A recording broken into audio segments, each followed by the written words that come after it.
Alright, today we're going to go over how to remove and replace a motor on one of our machines. You'll just need a screwdriver and a pair of needle nose pliers. So first, what we're going to do here is remove the coil by pinching on this white clip in the back, and then we'll just make sure we pull it through. Then we'll remove the blue covering, unplug the harness adapter, and then there are two screws. I already took one out.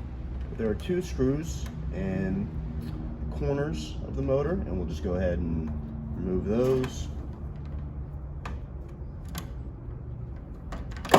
There we go. And we've removed the motor. Now to put it back in or replace it, we would just put it in place, put the screws back on, put the coil back in, plug the adapter in, and put the cap back on the back of the motor. And that's it.